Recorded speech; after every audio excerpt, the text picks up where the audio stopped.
That's why they call it a clock radio, because it's got both.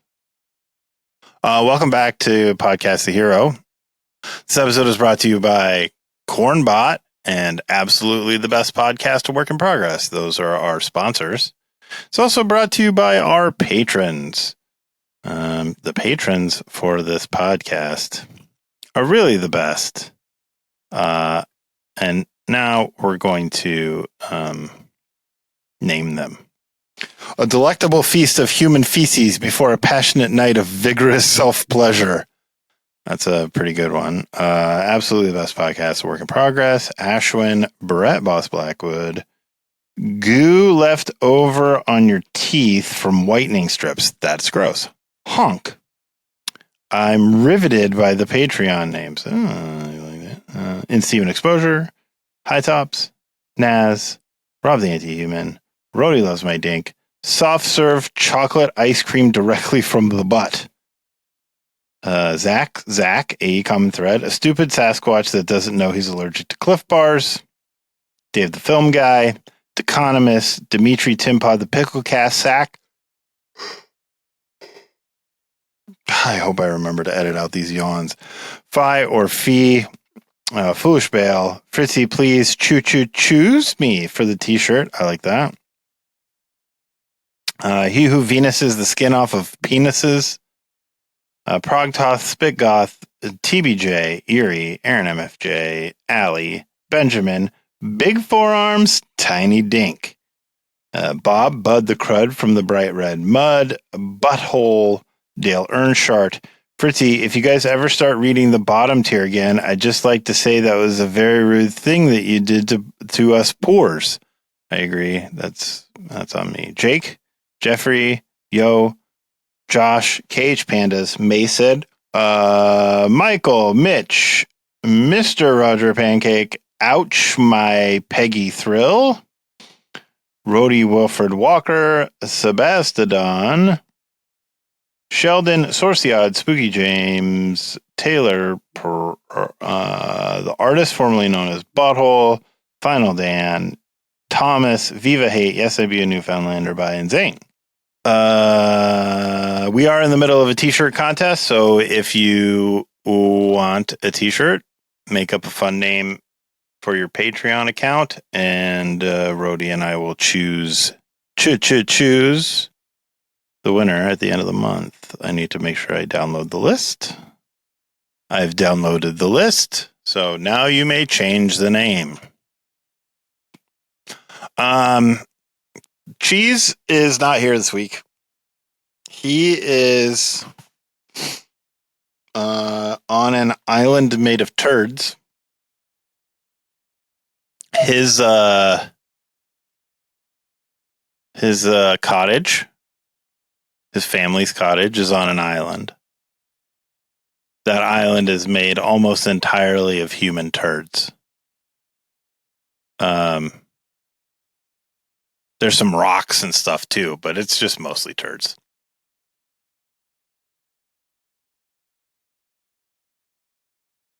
How does that make you feel? How do you think it makes him feel? It's pretty gross. Island made of turds. So this week, we don't have any PTH news, obviously. We don't have any new music. I still couldn't figure out if Skinhead is bad or not. I really looked hard. It's really hard to tell. I can't tell. It's hard. So I thought I would do something a little different. We could have done a fanisode. I don't know. But this week, I'm going to tell some stories with the help of ChatGPT about some people we know. And I'm just going to tell the stories. There are 3 of them. They're all sort of related. So, I guess I might as well just start telling the stories. So this one's called In Orbit. The neon spires of New Detroit shimmered against the bruised twilight, their glass skins alive with scrolling news feeds and the low hum of orbital shuttles docking in the upper rings. Rody Walker stood on the balcony of his micro apartment, leaning his tattooed arms on the railing, staring out at the chaos with a crooked smile. His tank top was stained with solder and synth oil from another long day in the hangars, and his short blonde hair stuck up in tufts where he'd run his calloused fingers through it. He pushed his glasses higher on his nose, sipped a can of cherry-flavored protein fizz, and tried to ignore the ache in his chest. "Cheese!" His comm implant cackled in his ear, using the nickname that had followed him since childhood. "Got eyes on you. You ready?" It was Cage, his mission handler back at Orbital Security Command. He could almost hear her smirk through the static. "Always ready," Rody said, brushing crumbs off his beard. "What's the target?" A pause, then... Millsy. The name hung in the air like an oil slick. Millsy. Real name, Malen, had once been Earth's most promising aerospace engineer, but ambition had twisted him. He'd gone rogue 2 years ago, stealing experimental warp cores and taking refuge in the ungoverned fringes of the asteroid belt. Since then, entire mining colonies had vanished, their people abducted. No one knew what Millsy was building out there. Rody flexed his tattooed forearm, a mural of inked constellations and interlocking gears. Beneath the skin, his cybernetic musculature rippled, humming with quiet power. He wasn't just any pilot. He was the pilot. The only one to survive the Kessler Cloud incident. The first to dive a fighter through a collapsing wormhole and live to joke about it. And now, once again, they were calling him. The spaceport was alive with the scent of ozone and burnt fuel. Rody strode through the crowds of off-world traders, his boots clicking against the composite floor plates. His ship, the Gouda, waited in Dock 12, its sleek silver hull scrawled with graffiti art, a cartoon wedge of cheese wearing sunglasses. "Still the ugliest bird in the fleet," Cage said through his earpiece as he ran pre-flight checks. "Ugly but reliable," Rody replied, grinning. "Kinda like me." The Gouda's engine roared to life, a low thrum that vibrated through his tattoos. He eased the craft up past the flickering billboards and into the upper lanes where traffic control tags blinked green. Then he punched the throttle, breaking through the cloud layer into the dark cradle of orbit. Below him, Earth spun, a patchwork of city lights and oceanic blackness. Ahead lay the jump gate, a massive ring structure tethered to a refueling station. Rody adjusted his glasses, checked the coordinates Cage had sent, and guided the Gouda into position. The gate flared, bathing the cockpit in blue light. "Cheese," Cage whispered. "Be careful out there. We don't know what he's got." "I'll tell him you said hi," Rody answered, and engaged the drive. The asteroid belt was a graveyard of spinning rock and ancient machines. The Gouda drifted between shadows, its cloaking field humming softly. Rody's heart thumped as he scanned the debris fields. Then he saw it. Millsy's base. It wasn't just a station. It was an entire asteroid, hollowed out and stitched with scaffolding, studded with solar sails and weapon turrets. Giant letters burned across its surface in red plasma light. "Millsy's secret base." Rody muttered, "Subtle as always, Millsy." He maneuvered closer, weaving through the defense grid, but before he could enter the docking tunnels, alarms screamed in his headset. "Cheese! Get out!" Cage's voice. "They've got a lock on you!" It was too late. A lance of green energy slashed past the Gouda's nose. Rody threw the ship into a spin, skimming along the asteroid's surface. Turris spat plasma, but his reflexes, augmented by cybernetic implants, moved faster than thought. He juked, dove, and rolled, threading through a canyon of twisted metal until he found an old maintenance hatch. With a grunt, he cut the engines and let inertia carry him. The Gouda scraped through the narrow opening, sparks showering the cockpit. Then darkness swallowed him.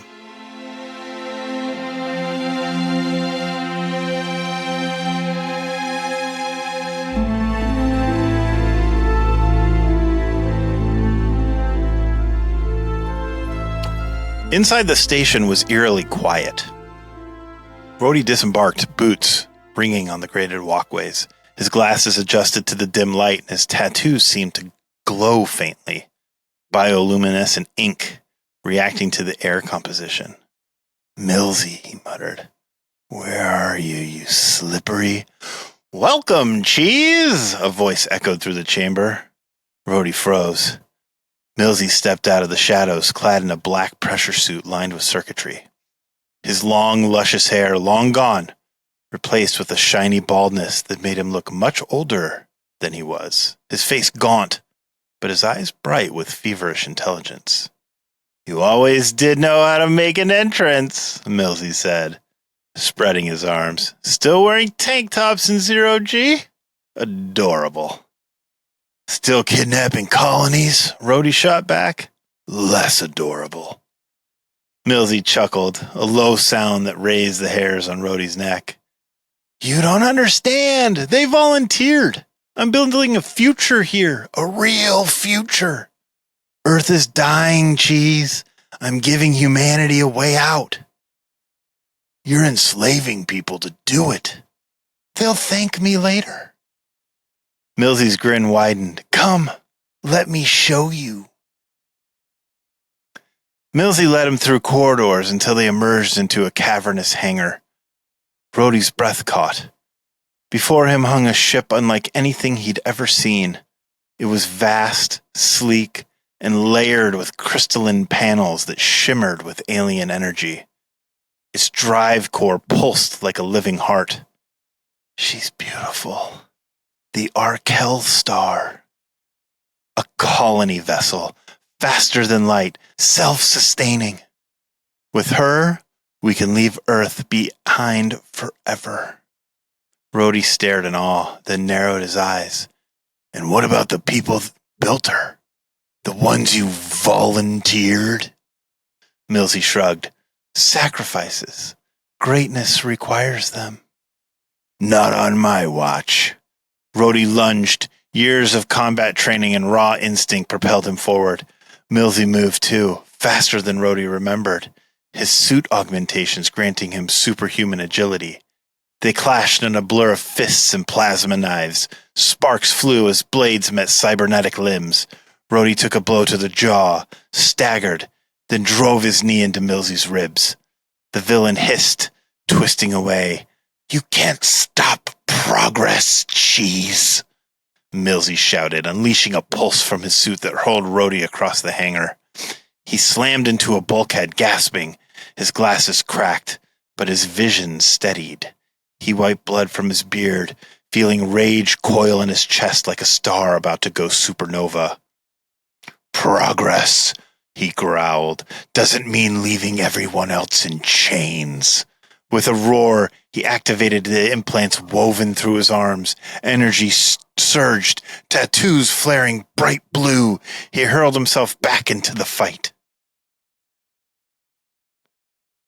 The battle raged across the catwalks and cranes. Millsy leapt onto a maintenance drone, riding it toward the Arkel Star's core. Rody pursued, vaulting cables, dodging sparks. "You'll die for nothing," Millsy yelled over the roaring engines, powering up. "Maybe," Rody called back, gripping a rail as he swung himself onto the drone's hull. "But at least I'll die free." He tackled Millsy. They tumbled, smashing through a glass canopy onto the ship's surface. 0G took over, sending them drifting.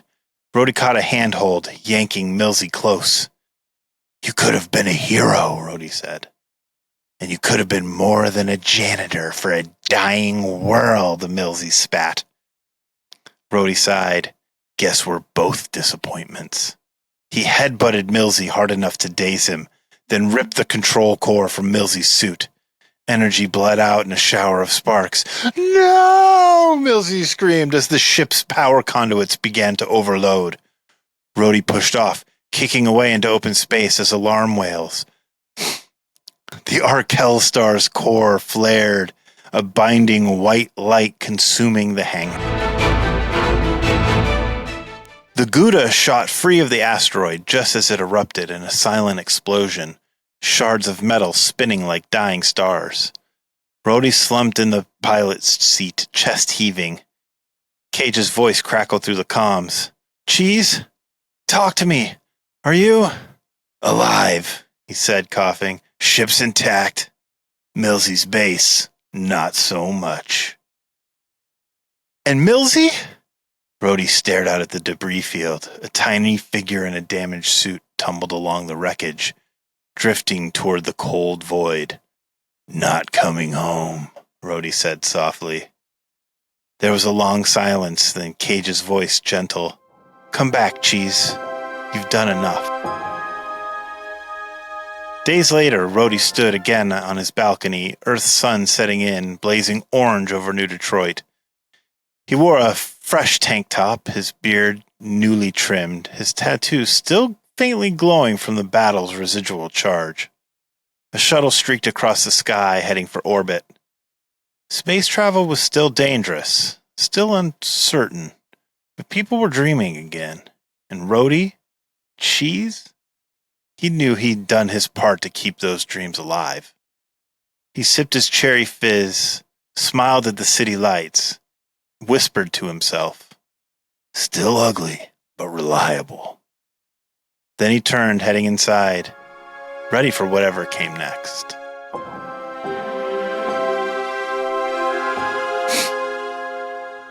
So there you go. Story number 1 in the books. I hope you enjoyed that.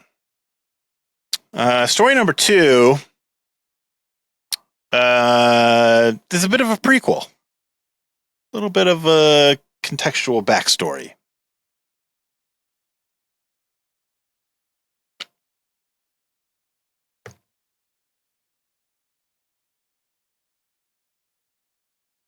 It's called Starlight and Sparks. Part 1. Collision Course. The cargo bay of the orbital salvage rig Whitby smelled like rust, ozone, and something faintly sweet. Maybe coolant. Maybe someone's contraband pastries heating in a smuggled coil oven. Cage moved through the narrow aisles with her usual precision, her blonde braid swinging against the collar of her flight suit. She had always preferred machines to people. Machines made sense. Ship's hull might groan, but it never lied to you. Her crewmates, though, were another matter entirely. And then he showed up. Hey there, a voice called from the catwalk above. You the one in charge, or just the one pretty enough to look like it? Cage stopped mid-stride, her hand still on the diagnostic pad clipped to her belt. She looked up. Rody Walker stood on the upper railing, leaning with casual insolence, his tank top smeared with engine grease, short blonde hair spiked as if styled by a wind tunnel. A neat blonde beard framed a grin that was just a little too sure of itself. His arms were tattooed in intricate constellations and mechanical diagrams, muscles flexing as he swung down from the catwalk to land directly in her path. She scowled. Who the hell are you? Name's Rody, he said, wiping his hands on his pants. Most folks call me Cheese. Not a name that inspires confidence, Cage muttered, pushing past him. But Rody followed, unbothered. I heard you're the best tech pilot in this sector.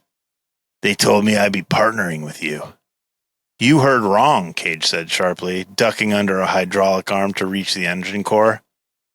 Look, I know I'm new, Rody went on, but I'm good. Like, really good. Flew rescue in the Kessler Cloud. Ran blockade at the Phobos siege. Do you ever stop talking? Cage snapped. Rody's grin widened. Not really my thing. By the end of that first week, Cage was ready to file a formal complaint with the Riggs commander. Rody was reckless in the salvage skiffs, cutting too close to unstable debris. He hummed old Earth rock songs while calibrating weapons. He wore tank tops in the vacuum suit's climate-controlled undershells. Tattoos glowing faintly under the ship's harsh fluorescence. She caught herself watching him one night in the dim glow of the hangar as he bent over a stripped fusion coil, his glasses slipping down his nose. He laughed at something a junior tech said, full-bodied, unrestrained, the kind of laugh you couldn't fake. Cage looked away quickly, scolding herself. Infuriating. That was the word for him. Infuriating and loud. Part 2. Sparks and Gravity. 2 weeks later, the Whitby picked up a distress signal near the wreckage of an abandoned luxury cruiser. Cage was in the lead skiff running scans when she spotted Rody's ship weaving dangerously close to a jagged hull fragment. Walker, she barked through the comms. Hold your vector! That thing's spinning at 12 meters per second. Copy that, Rody said cheerfully. Just getting a better angle. You'll get yourself killed! Or I'll get us the best salvage we've seen all cycle. Rody! A glint of metal spun off the wreck. Rody's skiff jolted as debris scraped its flank. The alarms in Cage's cockpit lit up like fireworks. Rody! She shouted. Relax, he drawled. It's just a scratch. Cage swore and swung her skiff on a hard arc, latching onto his with a mag tether. Together, they stabilized the drift, her teeth gritted as she fought the inertia. When the immediate danger passed, she opened his channel again, ready to rip into him. But Rody's voice was quiet. Thanks, Cage. You saved my ass back there. You're lucky I didn't leave you spinning, she snapped. There was a pause. Then softly, you know, you're even prettier when you're furious. Cage went silent, her pulse spiking unexpectedly. Don't flatter yourself, she said, but there was no venom in it. That night, after debrief, he found her in the mess hall. The others had turned in, only the hum of the gravity stabilizers filled the space. You were right, he said, sliding a tray of synth coffee onto the table. About the wreck, I pushed too far. She arched an eyebrow. Are you apologizing? Not very good at it, Rody admitted. He scratched his beard. But yeah, I am. And I owe you a coffee. She took a sip. It was terrible. She didn't say so. They talked about ships they'd flown, scars they'd earned, the stars they'd seen. He told her about growing up in New Detroit, about sneaking into hangars as a kid to watch shuttle launches. She surprised herself by telling him about her sister back on Luna Prime, about how she'd promised to send credits for school. Hours slipped by unnoticed. When he left, she watched him go, a strange flutter in her chest.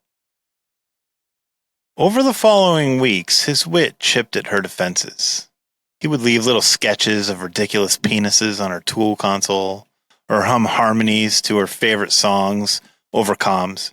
He made her laugh, a short, startled sound she hadn't heard from herself in years. One evening, after a long shift, they sat on the observation deck gazing out at the spinning asteroid belt. You ever think, Rody said softly, that maybe we're not just meant to patch up old ships and haul junk? Cage tilted her head, studying him. What do you mean? I mean, look at this place. He gestured to the endless sweep of stars. There's a whole universe out there. Someone's got to keep it from falling apart. And I think we could. Cage felt warmth spread through her, unexpected and undeniable. She looked at him, the ridiculous tank top, the glowing tattoos, the eyes behind those crooked glasses. And for the first time, she didn't think infuriating. She thought brave. She thought mine. Part 3. Partners in the Void. The first mission that changed everything came without a warning. A pirate flotilla ambushed the Whitby while it was deep in the outer rings, hoping to strip it for parts and ransack its holds. Cage was in the engine room when the hull shook from the first blast. She grabbed her sidearm and sprinted for the hangar, only to find Rody already there, pulling on his flight harness. "Stay back," she ordered, grabbing his arm. "You kidding?" He grinned, though tension edged his voice. "This is our chance. Our chance to die? Our chance to make a difference." And so they launched side by side into a battlefield of streaking plasma fire and jagged rock. Rody's skiff darted ahead, drawing enemy fire, while Cage's heavier craft took position behind, deploying countermeasures and targeting weapons arrays. "Cheese, left flank!" Cage shouted over comms. "On it!" His laughter crackled through the static. "Try to keep up, partner." The flight was chaos, but together they moved like twin comets, weaving through danger with uncanny precision. Cage found herself anticipating his maneuvers before he made them. He trusted her completely. She could feel it in every shared vector, every exchanged glance through cockpit glass. When the pirates finally fled, leaving the Whitby scarred but standing, Cage and Rody returned to the hangar to a chorus of cheers. Later, as the adrenaline faded, they stood in the quiet of the observation deck once more. Rody's arm brushed hers, and neither of them moved away. "You're insane," Cage said softly, staring out at the stars. "Yeah," Rody replied, his voice low. "But I think we make a pretty good team." Cage turned to him, her heart beating faster than it had in years. "You think?" He smiled, that crooked, infuriating smile. "I know." And then with the hum of the ship around them and the infinite night beyond, Cage did something she hadn't planned. She took his face in her hands, grease-streaked, bearded, grinning, and kissed him. It was brief, fierce, and tasted faintly of synth coffee. When she pulled back, Rody's grin was softer now, but no less bright. "Well," he murmured, "guess I'm not your least favorite person anymore." "Don't push your luck, Cheese," she said, but her smile betrayed her. From that day on, they were inseparable. Not just crewmates, not just lovers, but partners. Two wild souls bound by the same stubborn hope that the universe could be better, safer, freer. They took contracts beyond the salvage lanes, missions no one else dared touch, rescuing lost miners from collapsing moons, stealing back stolen tech from warlords, unraveling Millsy's growing network of chaos long before his name would become legend. And every time they launched into the void, side by side, Cage would glance over and see Rody in his ridiculous tank top, tattoos glowing faintly under starlight, and think, maybe this universe isn't so broken after all.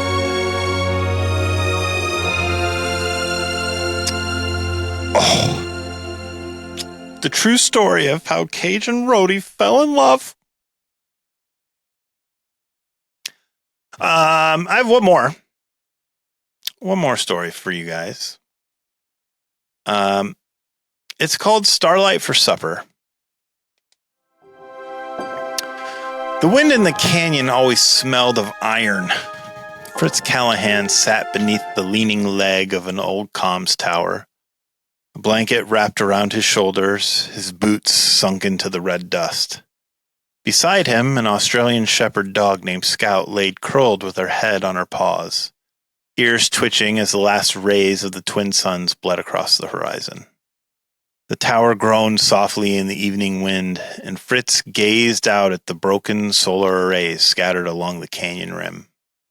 Their long shadows stretched like skeletal fingers over the stones.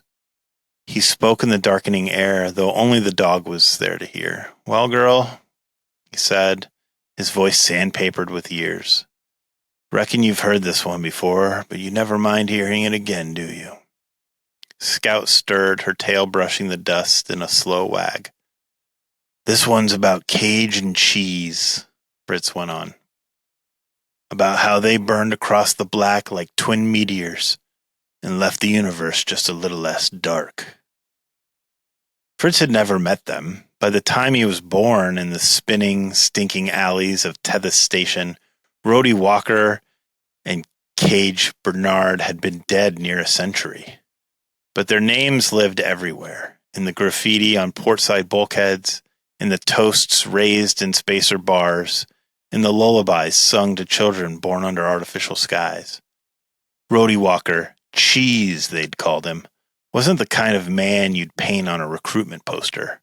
Short blonde hair, perpetually unruly beard, glasses perpetually slipping down his nose, tattoos covered his arms, luminous constellations and interlocking gears that seemed to shift under the skin when his adrenaline spiked. And those ridiculous tank tops. He wore them under climate suits, on frozen outposts, anywhere, as if daring the universe to tell him no. Cage was sharper, quieter. Her hands could coax life from a dying engine, and her dark eyes caught details others missed. Her laugh was rare, but they said it was worth waiting for, like sunlight breaking through a storm. Fritz shifted on the blanket, his joints creaking. His gaze softened as he looked out into the canyon's growing shadows. They didn't start out as legends, he said, more to himself than to Scout. Just two kids with more stubbornness than sense. Scout's ears twitched. He remembered the first time he had heard their voices. He had been a boy, hiding in the maintenance shafts, while the grown-ups squabbled over rations. Someone had passed him an old data slate.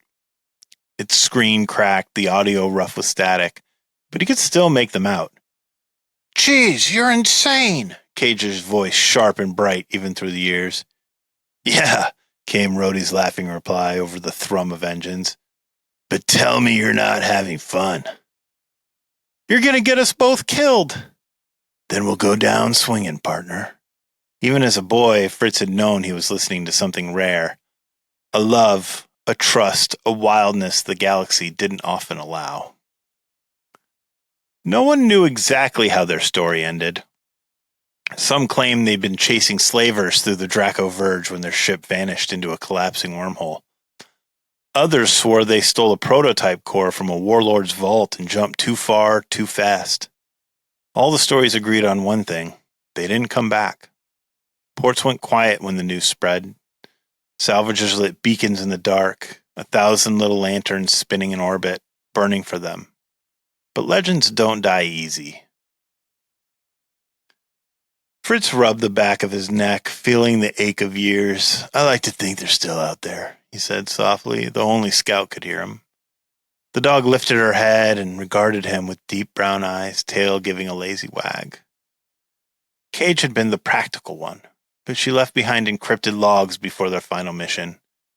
It took decades, but when archivists finally broke through, they found blueprints hidden within. Drives that sipped fuel like hummingbirds, weapons that could disable without killing, medical pods years ahead of their time. And embedded in those logs were messages. "If you're hearing this," Cage's voice rasped from one, "we're out there somewhere. Maybe gone, maybe not. But if you're listening, don't stop fighting." Her words had lit fires in countless hearts. Ships were built from her schematics, colonies saved, wars ended. And Rody? His journals were different. Half jokes, half poetry, full of doodles and songs no one had heard in centuries. But between the nonsense were lines that stuck like burrs in the soul. "The stars are only lonely if you forget to bring someone with you." Fritz let the words echo in his mind as he stroked Scout's head. The moons were rising now, painting silver trails over the canyon.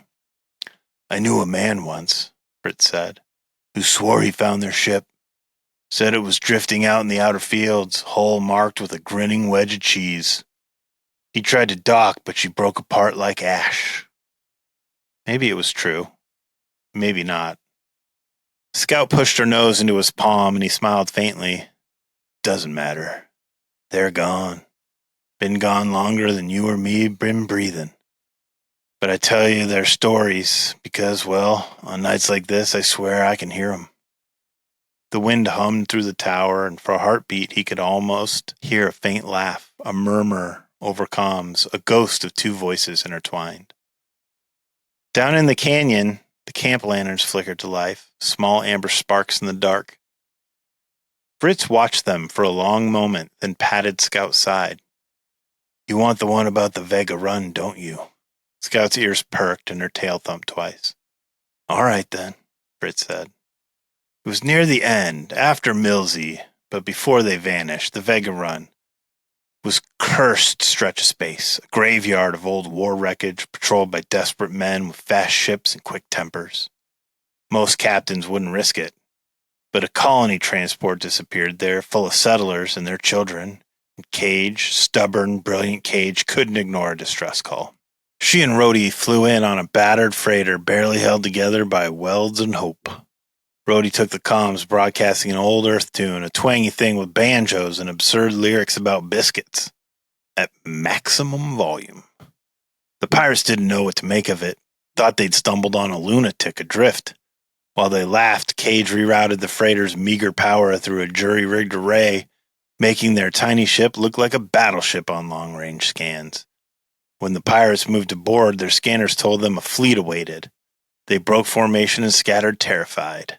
Cage and Rody slipped past them, found the transport, patched its failing drive, and led it limping home. Fritz finished the tale, and the canyon had gone quiet. The night was deep now, the stars bright and sharp, just as they'd been for Rody and Cage. He rested a hand on Scout's head, feeling her steady breath against his knee. "You know," Fritz said softly, "I think they'd have liked you. Cage would have scratched you behind the ears, and Cheese, he'd have slipped you bits of his rations when no one was looking." Scout tilted her head, eyes glinting in the moonlight. Fritz chuckled low in his chest. "They're gone," he said, "but every time I look up there," gestured to the sky, to the scatter of starlight and the faint glow of distant gates, "I like to think they're still just ahead of us, laughing, chasing something better." The tower creaked as the wind picked up. The moons edged higher, silvering the canyon walls. "Come on, girl," Fritz said, rising carefully, knees protesting. "Time to head back. Tomorrow night I'll tell you another one. Maybe the story of the fight over Orion's graveyard, or the time they swiped that warp core out from under a dictator's nose." Scout trotted beside him as he made his way down the dusty trail, the lanterns of the camp glowing like scattered stars. And though he told himself it was just the wind, Fritz paused once on the path, looking back toward the comms tower. Somewhere high above in the endless dark, he thought he heard a voice carried on the night air, light, teasing, familiar. "Tell him another one, Fritz. Make it a good one." He smiled, shook his head, and kept walking, Scout padding faithfully at his side. So there you go. Just a little story.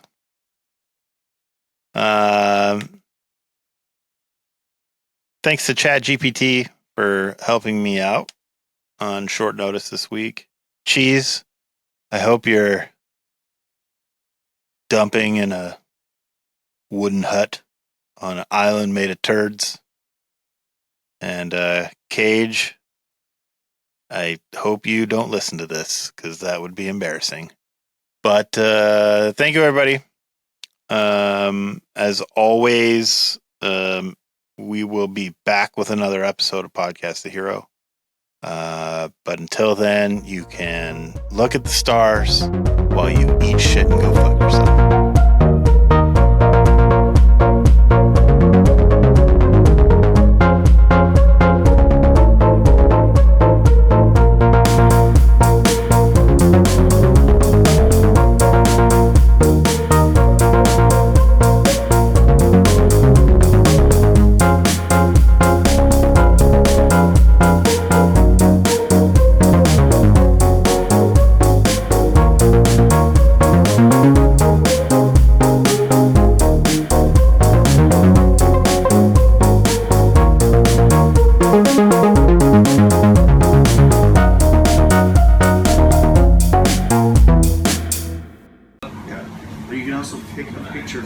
Is he C?